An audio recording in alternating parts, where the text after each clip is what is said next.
Ito ay Samsung charger, no. So maganda yung transformer niya kasi yan, ito yung secondary, dalawa yung input niya, tapos dalawa to, tapos yung feedback. So satisfy nito yung ating uh, coil dun sa backlight tester kasi bali tatlong pairs ng wind yan, yan. So maganda tong i-project, tapos kompleto na rin siya.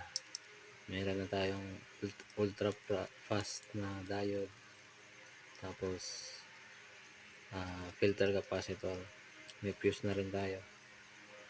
So yun, scrap na to guys, bali uminit to eh. Samsung ano to, charger. Ito, kukunin natin yan, ito, tsaka to, at ito.